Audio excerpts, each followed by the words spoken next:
ko na po ang lahat. Ayan. Good morning po sa bawat isa.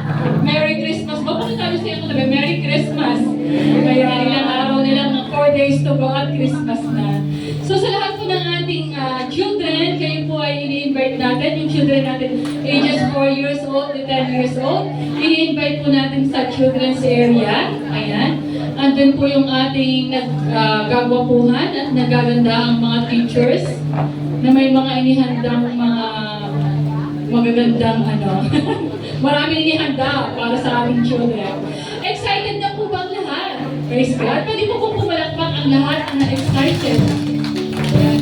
Sa lahat po ng ating mga bisita, welcome po kayo sa ating second service. Ayan po, po. At salamat po sa Panginoon.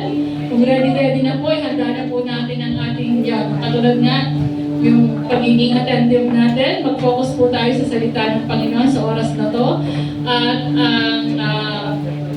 nais kong ipakilala sa oras na to, po sa mga bago, ang maghahayag po ng salita ng Panginoon, ang ating pong head ng education sa kabuuan po ng ating main church ng Santa Clara. Ayan po. Palakpakan po natin ang Diyos sa buhay po ni Sister Grace Salinas. Praise God! Praise God! Salamat po, Sister Grace. Buti na lang, nakaalay na ako sa kulay. Nung nakaraan, ibang kulay suot ko eh. Pareho tayo sa main. Praise God! Mapagpalang umaga po sa bawat isa sa atin. Mapagpalang umaga po! Yung parang inaantok pa. Pero salamat sa Diyos sa magandang panahon. Amen po ba? Ayan, tayo po ay nasa month na po ng December. So this is the last month ng year na ito. At favorite nating lahat. Kasi malamig. Ayoko na nainitan talaga eh. Tapos, tipid sa kuryente. Malamig ang paligid. Praise God. At the same time, syempre, mas maraming mabait kapag December. Diba? No? Kasi alam na Pasko, nandiyan yung simoy ng hangin mararamdaman mo. Tapos maalala mo, Christmas season nga pala ngayon. Dapat mas mabait ako. Diba? Pero kahit may maling konsepto, hindi naman kasi talaga dapat gano'n. Amen? Dapat everyday, lalo na kung Kristiyano po tayo makakilala sa ating Panginoon, dapat everyday nandoon yung pagmamahal ng Diyos. Kanina po nung umaawit tayo, tapos nag-pray, yung ating pong kapatid sa opening prayer, diretso yung luha ko. Pag umapagturo. Sabi ko, pero salamat sa Lord, talagang pupunuin ka talaga niya muna. Diba? Kasi ang naisip ko lang, habang hindi karapat-dapat. Tapos same kayo ng line-up sa main. Kasi galing po ako doon, yun din yung kanta. Pero paalis na kasi ako, kaya hindi ako masyadong napaiyak. Hindi ko natapos eh. Tapos tinuloy nyo dito, grabe talaga ang Lord. Sabi ko, Lord, salamat. Diba sa lahat ng pagpapalang piyaya na kahit hindi po tayo karapat-dapat, tingnan nyo naman po ang inyong mga sarili, diba? Maganda. Amen. May magagandang damit, maayos na kasuotan. Higit sa lahat, may magandang pangangatawan. Pareho po tayo. Amen. So, ang ating pong team para po sa month na ito ay pinamagatan pong Breakthrough Generosity That Abounds. Amen. At alam kong marami na pong itinuro ang Diyos sa atin for the last 2-3 weeks na ating pong pinag-aaralan ay about sa generosity. And pinamagatan ko po yung ating pag-aaralan ng Giving from a Transformed Heart. Pakibasa nga po, Giving from a Transformed Heart. Amen? Pagbibigay, pagkakaloob, galing sa pusong binago. Amen po ba? At yan po ay hango po sa 2 Corinthians 9:8. Papasahin ko po. Sabi po dito, and God is able to bless you abundantly so that in all things at all times, having all that you need, you will abound in every good work. Amen. Pakibasa nga po ulit para manamnam natin. Gusto ko po may sound. Amen. Sabay-sabay po tayo. Ang sabi dyan, and God is able to bless you abundantly, so that in all things, at all times, having all that you need, You will abound in every good work. Amen? Purihin po ang pagkakabasa ng salita ng Diyos at ariin po natin yan. Amen? Salita ng Diyos sa buhay ng bawat isa. Tayo po ay sandaling manalangin. Dakilang Diyos, aming Ama, salamat sa muling pagkakataon ng makapagpuri sa inyo. Salamat, Panginoon Diyos, sa panibagong buhay. Salamat sa kapatawaran.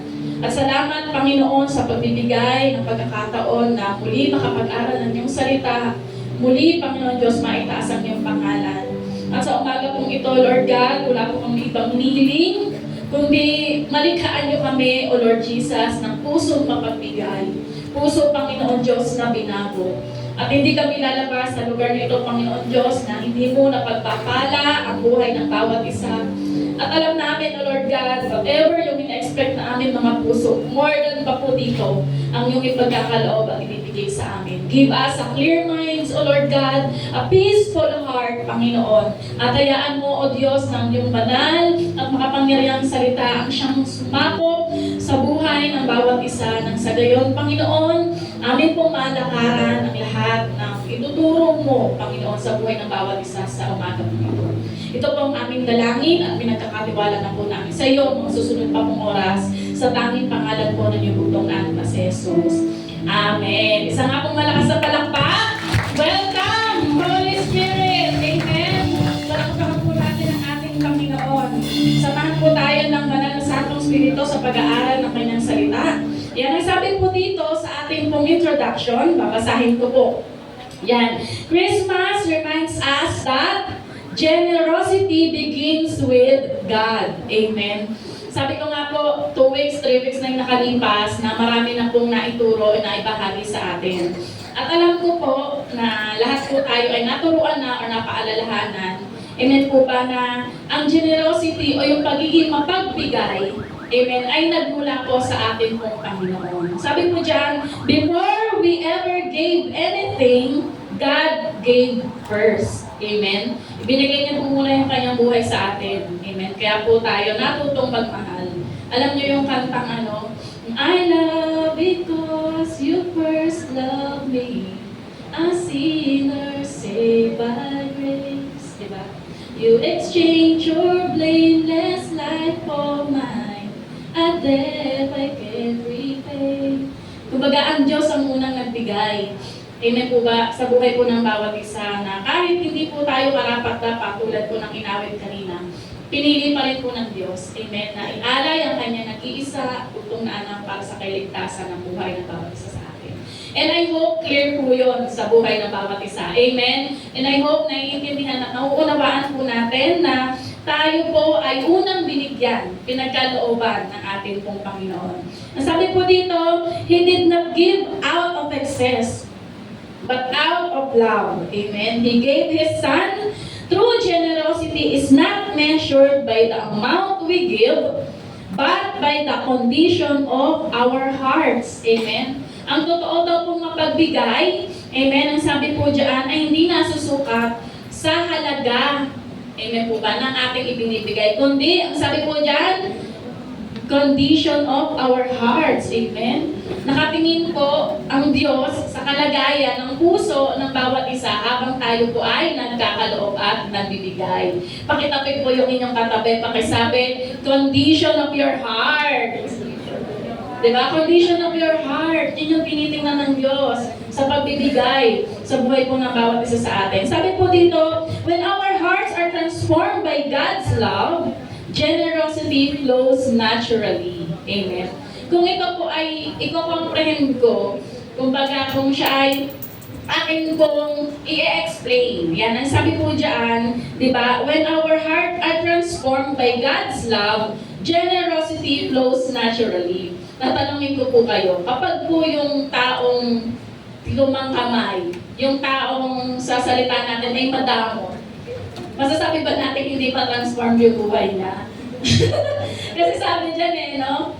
Yun daw pong taong na-transform, di ba? Sa pagmamahal or ng pagmamahal ng ating Panginoon, sumusunod yung pagiging mapagbigay. Pero ang sabi ko nga po kanina, it is not about the amount. Amen? Hindi lang po ito nasusukat sa pinansyal. Amen? Malamang kung walang pinansyal, nagbibigay ng oras. Amen? ng panahon, ng effort. Amen? Sinishare yung skill, talent, or whatever na resources na meron siya available. Amen? Yun po yun. Ang tinitingnan po dito ay yung puso. Amen? At naniniwala naman po ako, lahat ng nakaupo dito, even nakatayo, po ba ay generous enough. Amen? Sa harapan po ng ating Panginoon. Generous po ba tayo? O, utuyong mo ko, sabihin mo sa sarili mo, I am generous. Isa pa, I am generous. Amen? Sinabi mo yan, ha? Joke lang.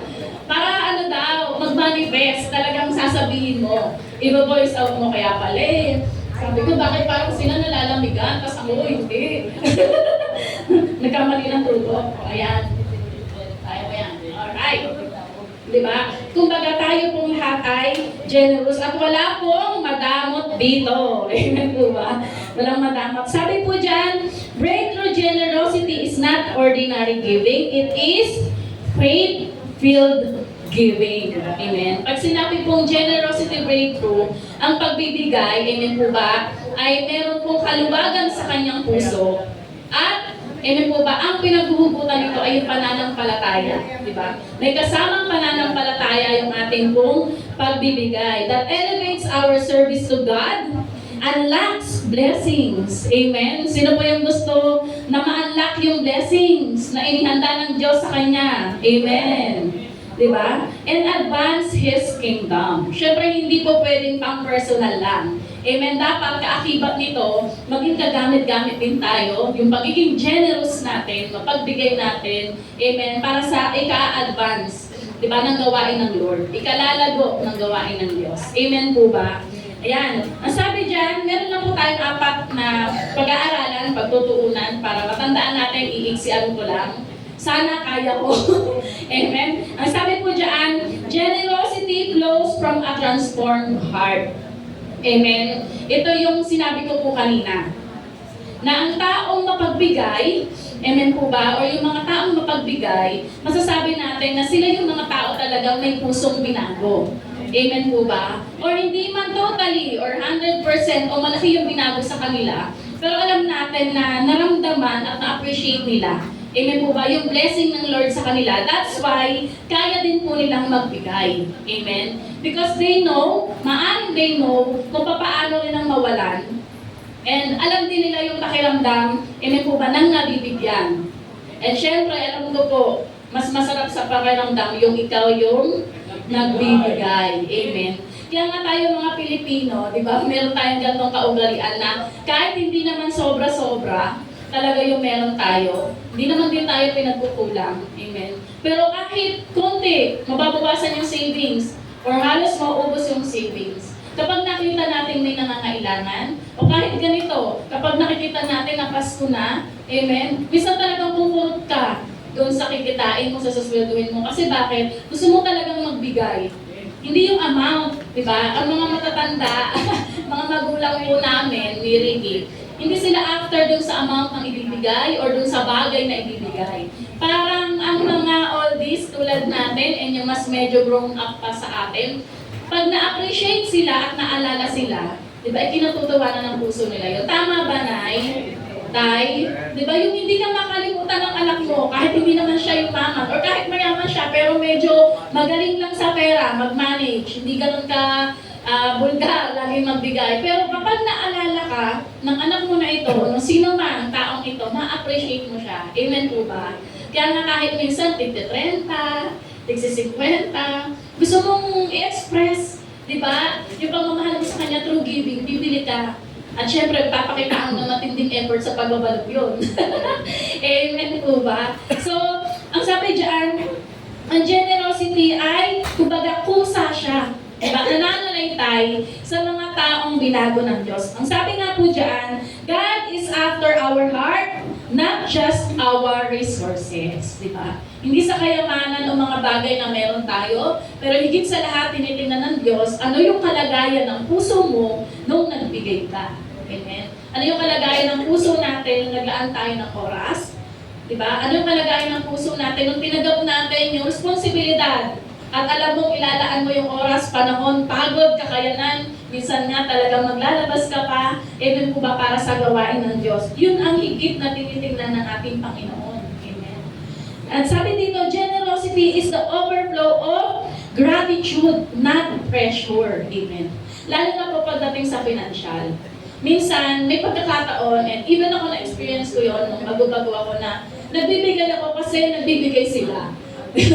Kahit na itinuturo naman na dapat, pero parang ang tagal. Hindi siya kusa. Ang pagta-tithes and offering, hindi yan ganun kabilis na magiging faithful ka. Talagang in due process yun. Talagang medyo matindi-tinding sakripisyo ito. Pero kapag nakasanayan mo na, nagiging way of life natin. So, ganun din po sa buhay ng bawat isa sa atin. Amen po ba? Na ang sabi po dito, ang generosity overflows gratitude. Ibig sabihin, nabanggit ko kanina, amen, kaya ka nagbibigay kasi sobra-sobra yung pasasalamat mo sa Lord. Amen, sa pabor na natatanggap natin sa Lord. Amen po ba sa biyaya, pagpapala, ba sa pag-iingat ng Diyos. Ang nag-Christmas party po last Thursday. So, naglaan ako ng oras, half day ako. Thinking ko, actually, bawal umabsent kasi meron akong reporting ng 1:30. Ang pasok ng half day sa amin, 12:30, supposed to be nasa company ka. Pero wala pa akong prepare na report, na i-report during that time. Sabi ko, kapag pumasok ako, hindi ko ma-witness yung Christmas party, Thanksgiving ng anak ko. To think na kaya ka nga nagtatrabaho para sa kanila. Amen. Kaya I take time. Advance, nagsabi na ako, pero sabi ko hindi ko sure kung absent ako. Pero sabi ko, sige sir, mag-half day ako pa rin nung nagre-report. So, alam niyo po, ako nagpuyat talaga ako, naghanap ako sa Shopee, sa Lazada, ng mga items na ipamimigay sa mga kaklase niya. Kasi yung mga anak ko, gusto nila talagang nagbibigay, kahit si Ricky. Parang pinapin nila lagi magbigay ng magbigay. Siyempre, din man tayo ganun kaluwag, pa sa ngayon, hindi naman kasobra-sobra ang pera. Sapat naman ang biyaya ng Diyos. Natuwa ako kasi nung Christmas party, naglaro kami ng anak ko, sabi ko, nakakatuwa, naglaro kami. Tapos, binigay ko sa teacher niya. Sabi ko, ma'am, simple souvenir ko para sa lahat.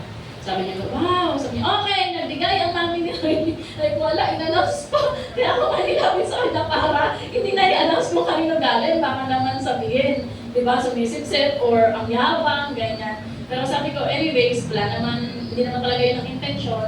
So, pila mga bata, yun, ganun yung gusto ko sana mangyari. Pila mga bata, papasko. Tapos tinawag niya si Riley, sabi niya, Riley, galing ko sa mami mo, ikaw magbigay. Alam mo, naiiyak ako kasi hindi naman talaga ganun pala ko yung nagastos ko doon. Pero since useful nga yung gift and para sa mga estudyante, kumbaga siya, kumbaga laruan siya na learning, ganun, learning siya. Tapos natuwa ako kasi yung anak ko, tuwan-tuwa siya akong namimigay. Madamag yun si Riley talaga, sa bata, pag may loot bag birthday niya, sabi niya, tingin ko may matitira dito, pero gusto lang naman niyang sabihin, huwag niyang ibigay lahat. Tingin ko marami pa dito matitira, tapos ito ayaw to ng kaklase ko. Gano'n, parang ayaw ibigay. Kaya mga prepare yung para doon. Pero nung araw na yun, natuwa ako na happy siya, walang natira para sa kanya kasi yung iba ipapaprice daw ni ma'am. Pero natuwa siya, sabi ko, happy ka Riley. Sabi niya, opo, mami. Sabi niya, next time, ganun ulit, magbibigay daw ulit kami. So, ganun. Ibig sabihin, out of the blessing, kasi tingin ko nararamdaman ng mga ano ko, hindi naman siguro sila pinagkukulang kasi ganun tayo magulang eh. Kahit medyo kulang tayo, di ba, sa kakainin or whatever, pero sisiguraduhin natin ang ating mga anak, busog yan. Amen? Kahit anong ipakain natin, basta safe, na hindi naman sila mapapahamak. So, tingin ko, nararamdaman ng mga anak ko naman na hindi sila napagkukulang, di ba, ng nanay at tatay nila. Kaya ganun din sila. Diba, na gusto nila maka-experience din yung mga kaklase nila, mga kalaro nila, ng ganung bagay. Because out of abundance of the heart. Kasi, diba, pinagpala tayo ng Diyos, kaya gusto rin natin maging daluyan ng pagpapala ng ating Panginoon. Amen po ba? Ang tanong ko po, may nakaready na po ba kayong mga regalo? Talaga? Mamimili pa lang. Sabi ko, oh, nakabalot na yung kay Kuya Stong. Thank you, Kuya. Nakaka-touch ka talaga. Biro lang. So, yun. Next one, sabi dito, when Christ changes the heart, giving becomes joyful. Yun na nga, di ba? Kapag ang puso mo'y binago, di ba? Grateful ka, nagpapasalamat ka sa Diyos, pag nagbibigay ka, may kagalakan. Amen? Ang sabi dito, each of you should give what you have decided in your heart Sabi po dito, in your heart to give, not reluctantly or under compulsion, for God loves a cheerful giver. Amen. Mahal po ng Diyos yung mga nagkakaloob ng may kagalakan sa puso. Amen. Kaya make sure po na kapag tayo ay nagta-tithes and offering, nagbibigay ng regalo, or may exchange gift, hindi natin yung gagawin dahil napilitan tayo. Kundi gagawin natin yon out of our, di ba, gratefulness, di ba, pagpapasalamat, thankfulness, di ba, sa ating pong Panginoon. Grateful heart na meron po tayo. Next po, ang sabi dito, breakthrough generosity activates God's provision. Kanina tinanong ko po kayo, sino gusto dito ma-unlock yung blessing ng Lord? Ang lakas. Amen! Diba? So ito nga po, ang sabi dyan, breakthrough generosity activates God's provision. Though alam ko naman na may provision ng binibigay ang Lord sa atin. Pero minsan kasi, amen po ba, kapag dumadating yung point, hindi ko po alam kung napapansin nyo yun, kapag mas nagdadamot ka, di ba, mas parang ayaw mong magbigay, parang hindi ganun ka-smooth yung flow ng financial natin. Hindi ko po alam kung namamasdan nyo yun o na-obserbahan ninyo, pero simulan nyo ng obserbahan kung hindi pa. Na kapag nagdadamot ka, ayaw mong magbigay, ipon ka ng ipon, isip ka ng isip ng business, tapos nawawalan ka ng time sa Lord, di ba? Trabaho ka ng trabaho, tapos yung oras sa pagbabasa ng salita ng Diyos, pakikinig, pananalangin, nababawasan. Medyo mahirap yung pasok ng pera, di ba? Maging practical na tayo doon. Pero kapag tayo ay, di ba, nagbibigay, nagkakaloob, mabilis eh. Amen? Kasi pinagkakatiwala natin sa Diyos lahat ng meron tayo. Kaya hayaan natin ng Lord, di ba, mag-manipulate, di ba, umayos niyan. Ang sabi dito, giving is a spiritual principle that opens heaven. Di ba? Sabi nga po sa tithes and offering, di ba, test me on this, says the Lord of Almighty, if I will not open the windows of heaven. Di ba, hindi lang door, windows, madami. Amen po ba? At marami nakaabang ng pagpapala sa buhay ng bawat isa sa atin. Sabi dito, God is not limited but by what we give. Di ba? He multiplies it. Amen po ba? So, actually, ang Lord, di naman talaga siya naghihintay ng anumang amount na meron tayo. Ang gusto makita ng Lord sa atin, yung pagtitiwala natin. Amen po ba? Yung pagsunod natin, yun. Kaya nga laging binabanggit, even sa Bible, di ba, na yung pagkakaloob, di ba, na may kaligayahan sa puso. At hindi na naman dyan binabanggit sa mga offering, sa text kasi binanggit talaga na 10%. Hindi naman binabanggit dyan yung amount na you should give, di ba, more, abundant. Tama lang din naman, di ba? Pero sabi dyan, dun sa kaya mong ibigay, na nandun pa rin yung gratefulness and joyful sa puso. Amen po ba? So, kaya tayo po, kapag tayo po ay nagbibigay, amen, na-activate yung blessing ng Lord. Di ba? Laging namumultiply yun. Amen po ba? At alam ko, marami na po nagpapatotoo, marami na rin po kayong narinig na nagdesisyon pa lang ako na magbigay. Di ba? Nagdedesisyon pa lang ako, nagkukwenta pa lang ako ng pera, ganito, may dumating ng blessing. Hindi man, di ba, sa financial, maaaring sa business mo, sa trabaho mo, sa promotion, sa mga anak mo, di ba? Kumbaga, kung ganun natin kalawak titingnan at kung ganun tayo ka-grateful sa ating Panginoon, hindi natin titingnan yung blessing sa pamamagitan ng financial lang. Amen po ba? Pero ito po ang sigurado at sinabi ng Bible. Amen po ba? Ang sabi dyan, give and it will be given to you. A good measure, pressed down, shaken together, and running over, will be poured into your lap. Diba? Baga kung ano yung binigay mo, talagang hindi lang yan susuklian ng Diyos, kundi i-multiply ng Lord. Kaya sinasabing nag-activate yung provision ng Lord when we give. Amen po ba? Kaya kapag tayo po ay nagbibigay, huwag din natin iisipin. Ito nga lang po, baka magkaroon ng misconception na kaya ako magbibigay para ma-activate yung provision ng Lord. Kaya ako magbibigay para pagpalain ako ng Diyos. Ang reminder po sa atin, we are not the initiator. We are just respondents. Amen? Kumbaga, nagre-respond lang tayo kung gaano kabuti ang Diyos. Pero yung ibibigay mo, hindi talaga yung galing sa'yo. Diba? Kaya ka magbibigay, hindi dahil from you, papunta sa Lord. Kundi coming from God, you are giving back. Amen po ba? And the Lord gives, that's why you respond, you also give. Amen.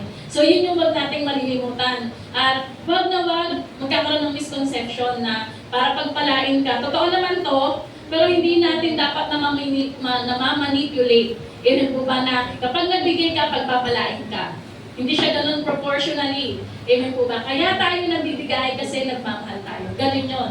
Kaya tayo nagbibigay, grateful tayo sa binigay ng Lord sa atin. Kaya tayo nagbibigay kasi pinagpala tayo. Amen? Kung baga, lagi natin isipin, kaya tayo nagbibigay kasi tayo yung first na naging recipient. Hindi magbibigay ka para makareceive ka. Amen? Kung di nakareceive ka na, kaya ka magbibigay. Amen po ba? Malinaw po tayo doon. Amen. So, para magkakaisa po tayo, amen po ba, ng kaisipan. At sabi nga po dito, sa pangatlo, generosity sustains God's work and revival. Kanina po nabanggit ko na ang pagiging generous po, amen, dapat hindi yan maging limitado para sa atin. Or pang-personal, amen, na kumbaga personal na kapakinabangan lang. Dapat yung pagiging generous natin, amen po ba? Or yung breakthrough ng generosity na meron tayo, makatulong para masustain ang gawain ng Diyos. Amen po ba? Ang sabi po dito, ayan sa Acts 4:34 to 35. Basahin po natin, there were no needy persons among them. Sa Book of Acts po, ito po yung mga apostles. Amen. Malamang, ang binabanggit dito yung church ng Thessalonica. Kasi po yung Thessalonian church, sila po yung church na hindi mayaman. Pero nung narinig nila na may church na nangangailangan, lahat ng meron sila, ibinigay at pinagkaloob nila. And ang sabi dito ng Lord, there were no needy persons among them. It was distributed to anyone who had need. Amen po ba? Ang Diyos po, kapag nakita yung puso natin, amen, na nagnanais na makatulong sa gawain ng Diyos, nagbibigay, amen, na may kagalakan para po sa gawain ng Diyos, amen po ba, hindi tayo pagkukulangin ng Lord. Amen. Pakisabi po sa inyong katabi, hindi ka pagkukulangin ng Diyos. Dapat may conviction, hindi ka pagkukulangin ng Diyos. Amen. Hindi tayo pagkukulangin ng Diyos. Lagi po natin yung tatandaan. Kahit na nararamdaman mo, and practically speaking, di ba, parang kulang. Lagi mong sabihin, sinabi ng Diyos, hindi niya ako pagkukulangin. Basta magkaroon lang ako ng puso, amen, na mapagbigay. Pusong mapagpasalamat. Amen po ba? Kaya, kung tingin natin nagkukulang, parang ang galit ng paso, labas ng pera, amen po ba? Check our hearts. Diba? Check our motives. Check our activities. Amen po ba? Saan po ba natin higit na inilalaan yung pera natin? Saan po ba natin higit na inilalaan yung oras natin, yung panahon natin? Amen po ba? Sabi nga kung nasaan daw yung kayamanan, di ba, nandoon din daw ang yung puso. Yun ang sabi sa Bible, for where your treasure is, there is your heart also. So, ibig sabihin, kung saan mo ilalagak yung kayamanan para sa'yo, kung para sa'yo ang kayamanan mo ay profession, pera, or what, kung saan daw yan nakalagak, equivalent niya, nandoon din daw yung puso mo. Amen. Ibig sabihin, i-check natin, baka nakaline na yung ating puso, di ba, palayo sa ating Panginoon. And nakafocus na tayo sa mga bagay na nagbibigay pleasure sa atin.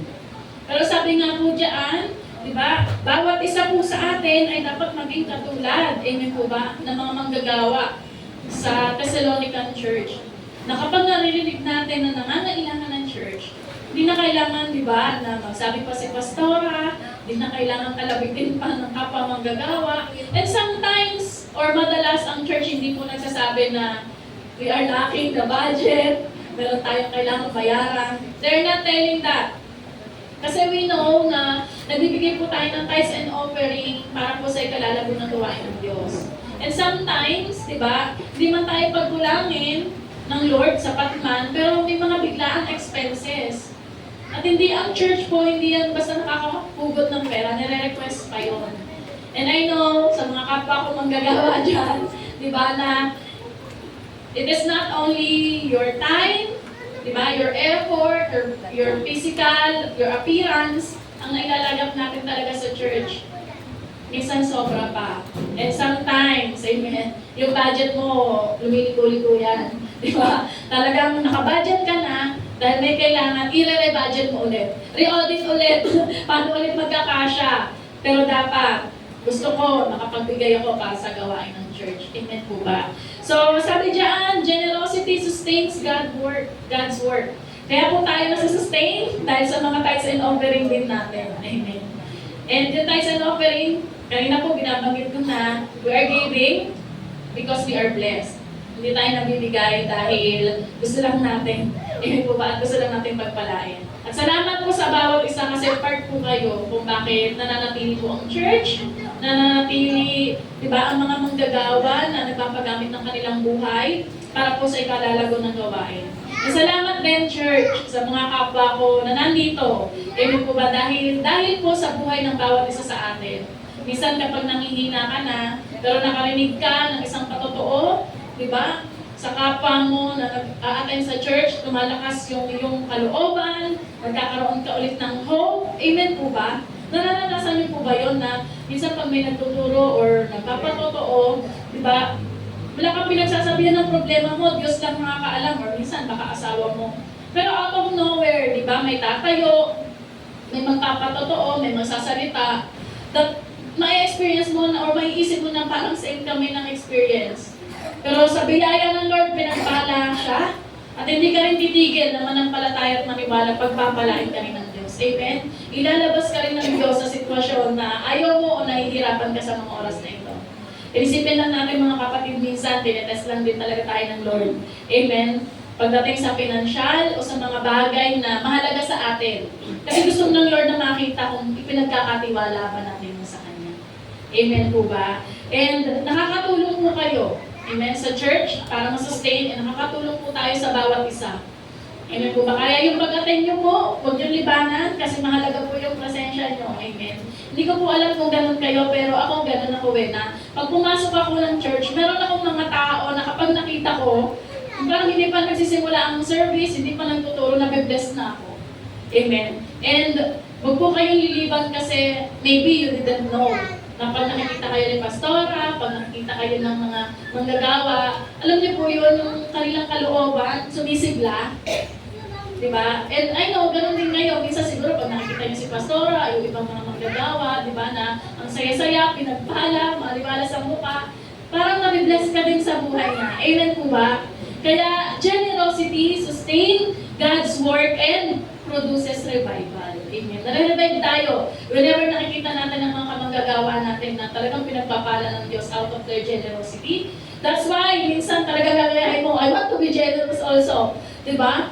Sabi ko nga, hindi dahil para pagpalain ka pero kasama talaga yun. Diba? Kailangan lang mauna na maisip natin na sa pagmamahal ng Diyos kaya tayo makapagbigay at unang nagbigay ang Diyos. Pero kaakibat din nun, umaasa talaga tayo, di ba? Na pagpapalain din talaga ako ng Diyos. Di ba? Kaya ako magbibigay. Amen po ba? And minsan may ganun tayo, ano sikreto nito? Tithes and offering, sige, gagayahin ko din ito, di ba? Ganun din naman ang mga bata dati. Di ba? Umatay ng church, hindi naman dahil naintindihan agad yung salita ng Diyos. Kasi may tinapay. Di ba? Ganun talaga. Minsan hindi yun talaga yung una na titingnan mo. Pero dahil gaya-gaya ka, at habang nakakapakinig tayo ng salita ng Diyos, unti-unti tayo natataniman ng salita ng Diyos. Unti-unti tayo natututo at nababago. Amen po ba? And lastly, sabi po dito sa pang-apat,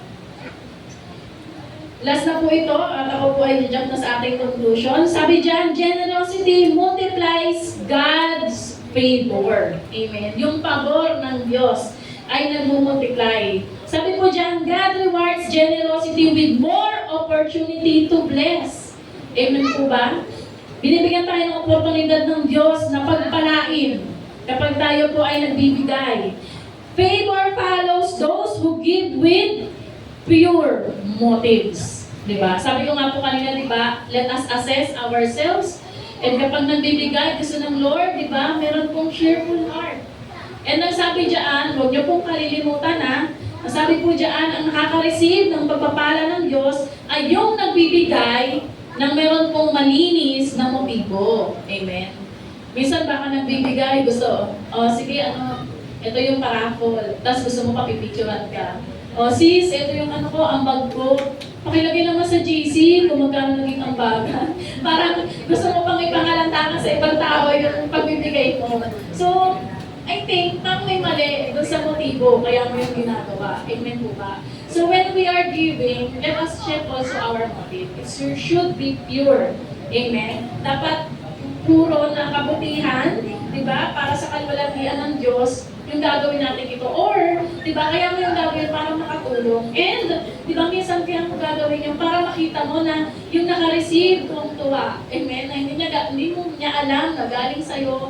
Di ba? Makita mo yung kagalahan ng kamanggagawa ng mabulsa. Ay! Rice cooker! Ayan. Gumanon ako kasi baka tulugan mo ako eh. Ang sarap ng hangin eh. Ang simoy ng hangin eh. No? Ay! Rice cooker! Tuwang-tuwa! Di ba? Sa'yo, small thing yun. Diba? Pero yung nakabunot no, na tuwan-tuwa, di ba, mahalaga sa kanya yun. Hindi man niya gamitin kasi meron na siya, tapos mabibenta niya. Convertible to cash. Po ba? So, tayo pong lahat ay, di ba, kumbaga pinapabura ng Diyos because of our generosity. Sabi diyan, God multiplies seeds that are sown in faith. Amen. Yung pong itinanim natin, di ba? Yung pagbibigay natin na may kasamang pananampalataya ay minumultiply ng Diyos. Pararamihin ng ating Panginoon. Sabi po sa Proverbs 11:25, basahin po natin. Basa niyo po ba? Kita niyo? Ayan. Sabay-sabay po tayo. Sabi diyan, a generous person will prosper. Whoever refreshes others will be refreshed. Amen. Ang sabi po diyan, ang taong mapagbigay ay nananagana. Di ba? Hindi lang pagpapalain, kundi mananagana or nananagana. Amen po ba? Kumbaga, sobra-sobra. Amen? And sabi diyan, whoever refreshes others will be refreshed. Kanina sinabi ko na di ba, na whenever nagbibigay ka, talagang nakakapag-boost minsan. Di ba, ng pananampalataya, ng pag-asa. Di ba, pag nakita maganda yung buhay mo, minsan nagiging benchmark ka, ikaw yung gagayahin. Di ba? Kahit hindi naman dapat ganun nga ang pananaw, pero talagang ganun. Minsan, di ba, ganun tayong tao, ay gusto ko maging ganun din. Kasi nakikita naman natin mabuti ang ginagawa nila. Amen po ba? Kaya nagbibigay talaga ng refreshment sa buhay po ng bawat isa. Amen? Panibagong sigla. Di ba? Na meron po tayo. And sabi po dito, yan sa aking pong notes, aking lang pong i-share sa inyo. Amen po ba? Reminder sa bawat isa sa atin, pero wala na po yan dyan. That, sabi nga po dito sa number 1, God is not after the amounts, but the attitudes and the heart of each and every one of us. Amen po ba? And sa point 2, ang sabi po dito, na ang gusto lang pong patunayan o sabihin ng ating Panginoon Diyos na wag daw po tayong matakot sa kawalan. Amen po ba?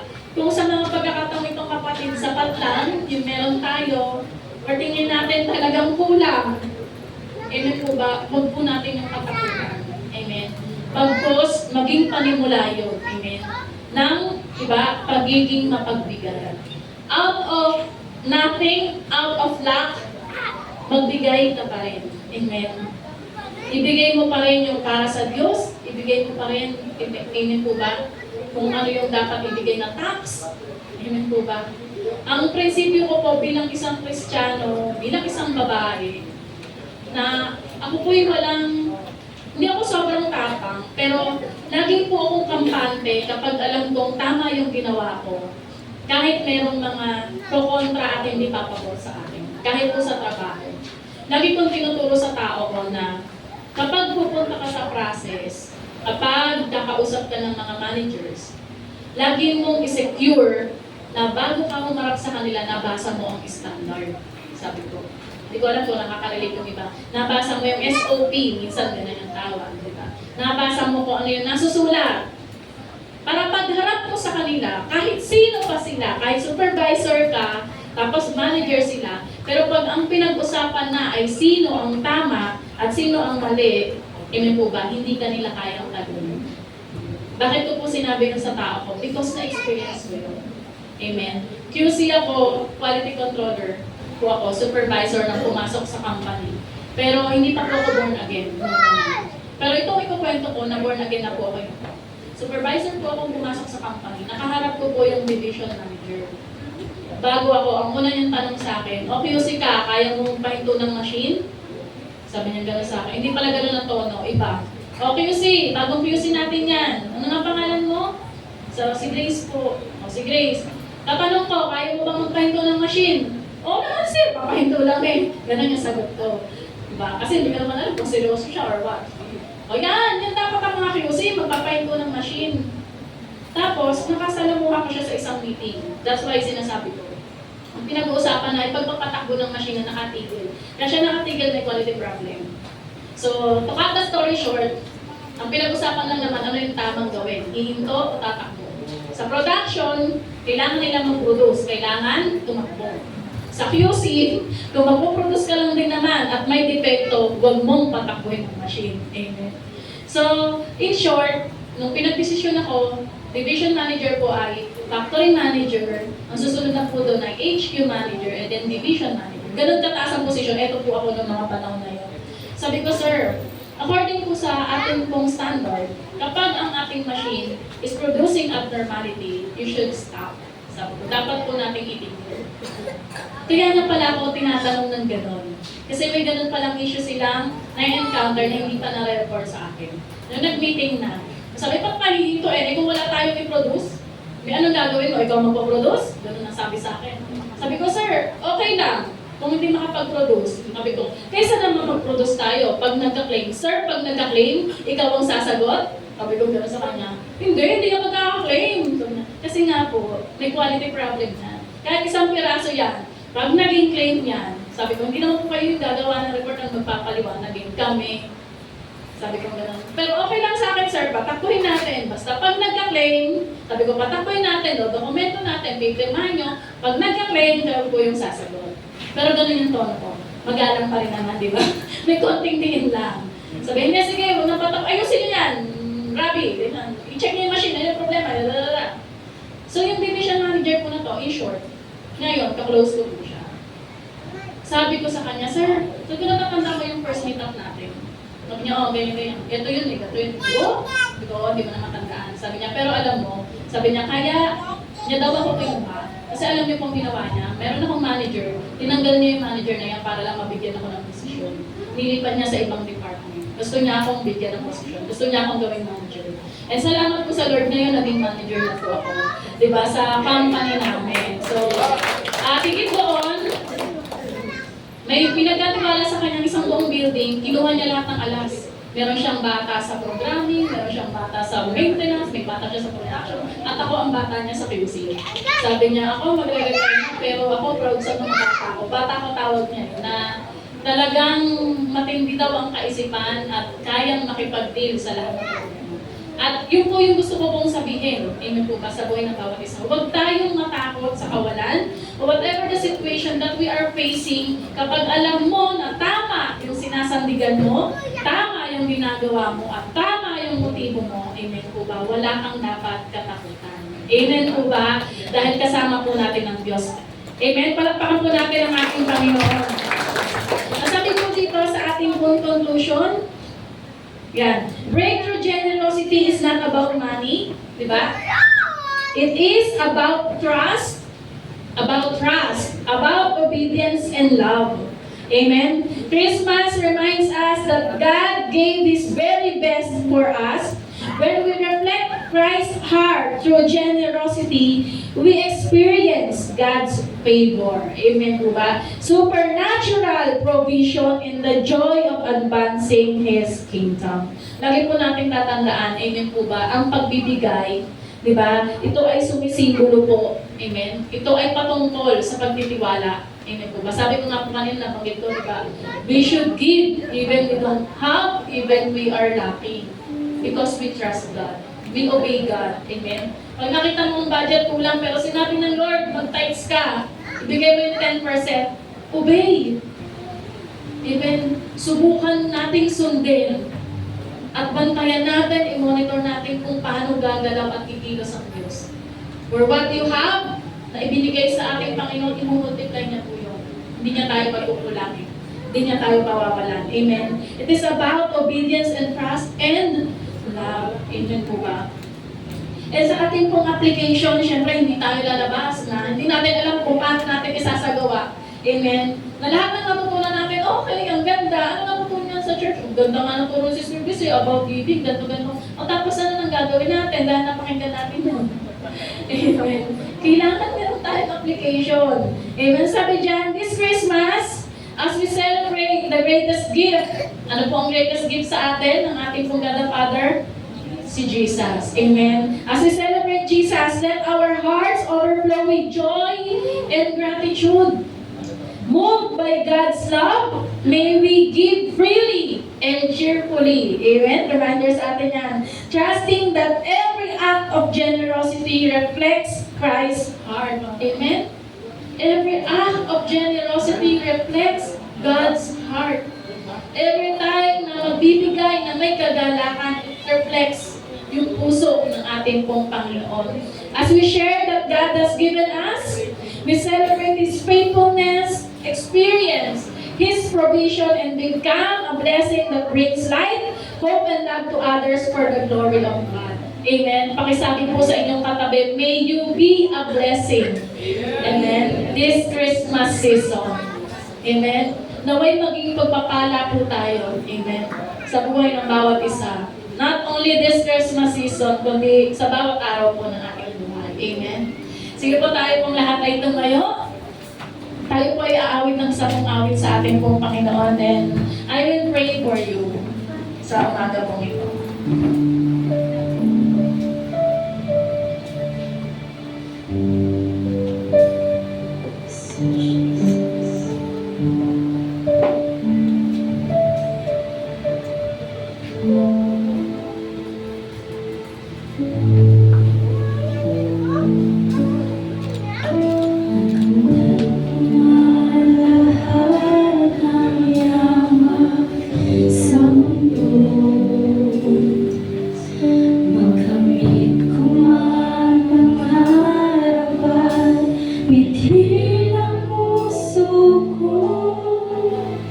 Kung ako'y nalalamig sa'yo at malalayo ng gusto, ay di ko pa rin ngayong kapalit ang puso ko. Kumalahat ng yaman sa mundo, magamit ko man mga harapan, mithi ng puso ko. Kung ako'y malalamig sa'yo at malalayo ng gusto, ay di ko palit, ayaw kapalit ang puso ko. Ikaw ang aking inaangkan, ang pangarap ko sa sapat, Panginoon, Panginoong Jesus. Ikaw ang aking inaangkan, ang pangarap ko sa sapat, Panginoon, Panginoong Jesus. Higit sa yaman ng mundo, higit sa luha at ikaw ito, ikaw ang nais ko, ang tanging nais ko. Ikaw ang yaman ko, Panginoon. Yes, O Lord. Dakilang Diyos, ang pinapakatulad ng aming inawit. Ano man yung marating namin, ano man yung mga paabot namin. Kung kami naman po ay mapapalayo sa iyo, O Diyos, alam namin na hindi magiging sapat, O Lord God, kung ano man yung mga bagay na ito. Panginoon, sa umaga pong ito, kami pong lahat ay nagpapasalamat sa presensya mo. Naniniwala po kami, nananampalataya na sinamahan mo po kami sa pag-aaral namin ng iyong salita. Salamat, O Diyos, sa pagpapaalala mo na na dapat kami maging mapagbigay at magbigay kami ng makikagalakan sa aming puso. Salamat o Diyos sa pagpapaalala mo na kaya kami natutong magbigay ay Ikaw ang unang nagbigay at nag-alay ng iyong buhay para po sa buhay ng bawat isa. Salamat din o Diyos dahil alam ko po na habang kami po nag-aaral ng iyong salita, Ikaw ang personal na nangungusap sa mga kapatid ko. Panginoon, kung natagpuan mo man kaming naging maramot sa iyo, kung natagpuan mo kaming hindi naging tapat sa pagbibigay ng aming kaloob at handog sa iyo, Lord God, patawarin niyo po kami. Lord, nakikita mo yung mithiin namin na makasunod. Nakikita mo yung pagnanais namin fully, pagkatiwala yung aming pinansyal. Panginoon Diyos, na aspeto ng aming buhay sa inyo. At Lord, I pray, ano man yung humahad lang sa mga kapatid ko, Panginoon Diyos, sa amin, para hindi namin, Panginoon Diyos, ma-experience yung pagpapalang inabang mo sa amin. Kung ano man yung humahad lang, Lord God, kaya kami nagiging maramot. Kung ano man yung kalagayan, o Diyos, na meron kami. Panginoon, ang sitwasyon ngayon, na nagagamit ng kaaway upang hindi kami mapagbigay, maging mapagbigay, Lord God, tulungan mo kami. Lord, batid mo yung sitwasyon ng bawat isa. Alam mo yung personal na kalagayan namin. Alam mo yung pinansyal na pangangailangan namin. Alam mo yung na gusto namin sumunod sa iyo pero hindi namin kaya at wala kaming kakayanan. Lord, salamat po dahil pinapaalala mo na hindi ka hihingi, Lord God, at hindi ka mag-uutos ng hindi namin kayang ibigay. Salamat po aming Ama sa pagtitiwala. Salamat sa pagbibigay ng panibagong pagkakataon na makasunod sa inyo. At salamat, O Lord God, dahil sa umaga pong ito, alam ko na nilikha niyo na po kami ng pusong mapagbigay. Pusong nagbibigay, Panginoon Diyos, na may kaligayahan. Panginoon, pusong nagbibigay ng may kagalakan. Salamat po, O Diyos, sa pagpapaalala that when we are giving, O Lord God, we are expressing your heart, Panginoon. Sa amin pong pagbibigay, nakikita, O Lord God, ang puso na meron ka. At sa umaga pong ito, Panginoon Diyos, ang panalangin ko sa lahat ng kapatid ko pong naririto na nagtitiwala, umaasa, nagnanais na sumunod, O Lord God, habang nakataas po ang kanilang mga kamay, Lord God, pour out the blessings, Panginoon, na nagmumula po sa inyo. Pagpalain mo, Panginoon, ang kanilang mga trabaho. Pagpalain mo, Panginoon Diyos, ang kanilang mga business. Pagpalain mo, Diyos, lahat ng kanilang pinagkukunan ng resources. Pagpalain mo, Panginoon Diyos, ang kanilang kalusugan, ang kanilang mga anak, ang kanilang mga asawa. Pagpalain mo sila, Panginoon, saan man sila pumunta. Natayaan mo, Lord God, yung pabor mo. Panginoon Diyos, ang maranasan ng mga kapatid kong itong nagtitiwala, nananampalataya at umaasa. Panginoon, ito po ang aking hiling, panalangin